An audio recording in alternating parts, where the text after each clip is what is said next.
ասում ենք օրենքը բոլորի համար է, չէ՞ կարծում, որ այստեղ երբ որ օրինակ ձեր ուժն է գնում քաղաքացիների հետ հանդիպում, ասում են դուրսակներ կբարձրացնենք կամ քաղաքացիների որ բարձրացնենք, ասում են բարձրացրել ենք, որ հարցով, օրինակ կոնկրետ բերեք, չէ, կոնկրետ բերեք։ Չտես, կներեք, մի վարքան։ Ինչ հարցով։ Չէ, պետք է հստակ բերեք օրինակը։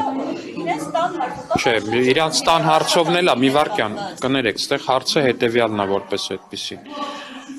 Կա հստակ օրենսդրական կարգավորում։ Այդ օրենսդրական կարգավորումը եւ առհասարակ այս թեմատիկան այնքան հստակ է, որ այստեղ չգիտեմ ինչի մասն է, էլի խոսքը։ Հիմա օրինակ գնում ենք, այո, մարդկա ասում է մեր գյուղում դպրոց չկա։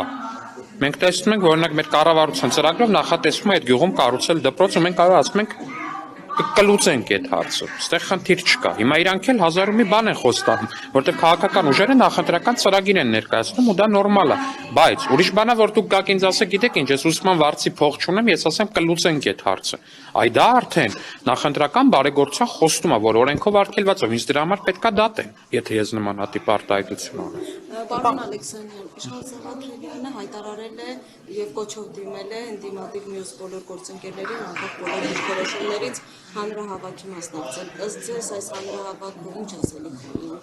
Դե հանրահավաքը չգիտեմ, բայց դե բոլորը միասին են, էլի ընդհանուր ընդդիմադիր գործիչներին, եթե դիտարկենք որպես վիրավորանքի դաշտում չեմ ասում, էլի ոնց որ sense խաղաքարտերի, կարտերի նման հիմա sense բաժանել են, անիմաստ ցրել են տարբեր թիմերի, առանց նայելու ով է հետևը, ոնց է հետևը։ Օրինակ տեսել եք Քոչարյանի խմբակցության ներկայիս պատգամավոր Էլինար Վարդանյանը հայտնվել է Գագիկ Ծառուկյանի ցուցակում, ու Ծառուկյանն էլ հայտարարում է, որ իրենք չեն քվեարկելու Քոչարյանի օգտին։ Չէ, ընդհանրապես դա ինչ որ խնդիր է։ Պարոն Կիրակոսյան, ես օրինապահ մարմնի ներկայացուցիչ չեմ, ես քաղաքական գործիչ եմ, ես քաղաքական գնահատական եմ տալու։ Որ Էլինար Վարդանյանը հիմա Քոչարյանը Պարոն Կիրակոսյան, հիմա ասացում եք կրիմինալ բան չկա, հիմա ինչի եք ինձ այդ հարց տալիս։ դուք դա ուզում եմ հասկանամ ինչն է խնդիրը։ Հիմա որ թողեք ավարտեմ, կհասկանա։ Քոչարյանի խմբակցության գործող պատգամավորը, ով դեռ Քոչարյանի խմբակցության պատգամավորը, հիմա մի թիմի ցուցակում է, որի առաջնորդը հայտարարել է, որ իրանք Քոչարյանին ձայն չեն տալու։ Այստեղ քաղաքական դիսոնանս տեսնում եք, թե չէ։ Անձան համաձայնություն ունի, դրա համար է դուրս եկել գնաց։ Դե շատ բան է կարող, ես հիմա ասում եմ, այստեղ կոնկրետ քաղաքական դիսոնանս կա, սա քաղաքական աբսուրդ է, որ մարդը լինելով այդ մի խմբակցության անդամ, հաստատի հիմա մի թիմում է, որը իբր պետքա Քոչարյանին ձայն չտա։ Ես դա եմ ընդգծում, ասում եմ, որ սա ուղղակի աբսուրդ է, դա սուտ է, այդ քաղաքական թիմերի խոսույթը առհասարակ ամբողջությամբ աբսուրդ է։ Փաստացի Կալուգայի Սամոն, Գագիկ Ծառուկյանը, Ռոբերտ Քոչարյանը, այս երեք քաղաքական թիմերի մեջ կա մեկ հայտարարված վարչապետի տեխնացու, դա Ռոբերտ Քոչարյանն է, որտեղ Կալուգայի Սամոն օրենքով չի կարող լինել վարչապետի տեխնացու կամ վարչապետ, Ծառուկյանը հայտարարում է, որ ինքը չի, չգիտեն ով է, գաղտնի ինչ որ տեխնացու կա, եւ այս երեքի մեջից միակ տեխնացուն Ռոբերտ Քոչարյանն է, սրա մասին։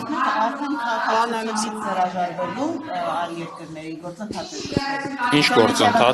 գործընթաց, դա հեքիաթ է։ Թող այդ դիմումները հրապարակային ներկայացնեն, որոնք իրանք ուղարկել են իր քաղաքացիության բոլոր երկրներին, որպեսզի այդ ամեն ինչը տեղի ունենա։ Թող ներկայացնեն այդ դիմումները։ Թող հրապարակային գրեն, ասեն, նկարեն այդ դիմումները, դնեն, ասեն, այ այս դիմումները մենք ուղարկել ենք այսինչ երկրներ, դա հրահեքիաթ է ուղղակի։ Պարոն Ալեքսանյան, մենք արդեն կարելի ասել ամենօրյա ռեժիմով ենք, ականատես լինում մարդկանց հենց նույն են Դավիթ Մինասյանը, որը փորձեց հարվածել վարչապետին, թեև երեք բաց թողեցին, սկսեցին ասել, թե նա երեխա է, դպրոցը չի ավարտել, այս նույն կանանց պատմությունը, կարծեք թե անվերջանալի շղթա է։ Ի վերջո ձեր կոչը որն է, որտեղ անդադ շարունակվելու է այն մարդկանց, որոնք գուցե չգիտակցելով ներգրավում են քրեորեն բաժելի ինչ-որ։ Իմ կոչը հետևյալն է, որ սիրելի քաղաքացիներ, ընդդիմությունը ձեզ բոլորիդ փուրն է տալու։ Ընդդիմության համար դուք պետք եք միայն օրենքի խախտում կատարած եւ կալանավորված վիճակում։ Ընդդիմությանը ուրիշ կարգավիճակով դուք պետք չեք։ Լինեք դուք նորածնի մայր, լինեք դուք երիտասարդ կամ նույնիսկ դպրոցական։ Դուք նրանց պետք եք միայն նրա համար, որպեսզի կատարեք այնպիսի արարք, որը իրենք կամ իրենց ընտանիքի անդամները չեն կատարի, որտեղ բավականաչափ խելք ունեն ու ինքնապահպանման ինստինկտ ունեն դրա համար։ Իսկ դուք կկատարեք ու նրանք դրանից հետո կկարողանան ձեր արարքին համարժեք իրավական գնահատականի վրա քաղաքական կապիտալ կառուցել։ Մի տրվեք նրանց խոսույթին ու առհասարակ մի կատարեք այնպիսի գործողություններ նրանց թելադրանքով, որոնք հակոտնյա են Հայաստանի Հանրապետության օրենսդրության հետ։